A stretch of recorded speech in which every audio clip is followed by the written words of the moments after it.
Layang Jayabaya bisa diartekke layang nata iku ana pirangane bab. Iki salah sijine bab yaiku wejangan babagan layang kadadean.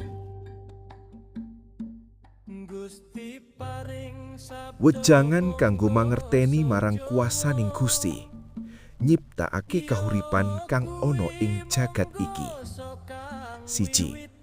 Sadurunge langit lan bumi ana kang manggoni, Gusti kang luwih dhisik nyiptakake isine langit kang disebut bulan, lintang, lan srengenge kang dadi panunggune langit. 2. Banjur Gusti nyiptakake kahuripan kang disebut tetanduran, kang dadi panunggune bumi mulya. 3. Wejangan kanggo mangerteni marang kuasaning Gusti, nyiptakake kahuripan marang sedulur papat. Sakwise Gusti nyiptakake kahuripan kang dadi panunggune bumi mulya, kang disebut tetanduran, banjur Gusti nyiptakake kahuripan kang tekane saka angin, kang disebut molekat, kang dadi utusaning Gusti, njaga kahuripan kang ana ing jagat iki. Semono uga asmaning molekat kang cacahe ana papat. 1. Duweni asma Jabarala. 2. Duweni asma Mokohala. 3. Duweni asma Hosarapala. 4. Duweni asma Hojarala. 4. Wejangan kanggo mangerteni marang kuasaning Gusti, nyiptakake bumi sentosa uga kang bisa disebut suwarga. Sakwise Gusti nyiptakake kahuripan kanggone molekat kang cacahe ana papat, banjur Gusti nyiptakake bumi sentosa uga kang bisa disebut suwarga kanggone kahuripaning molekat, uga kanggo kahuripaning midodari kang dadi utusaning molekat kang manggon ana ing bumi sentosaning Gusti. Uga kanggo kahuripane jalma mengkone yen sabdaning Gusti kuwi uwis temurun kanggoning jalma menungsa kang bakal disampekake. Jabarala, Mokohala, Hosarapala, Hojarala. 7. Wejangan kanggo mangerteni marang kuasaning Gusti, nyiptakake kahuripan kang disebut setan somara bumi, uga anak lan putune.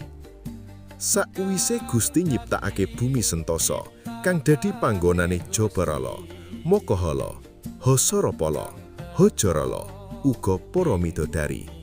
Banjur Gusti nyiptakake kahuripan kang asale saka geni, yakuwi rajane setan kang disebut somara bumi.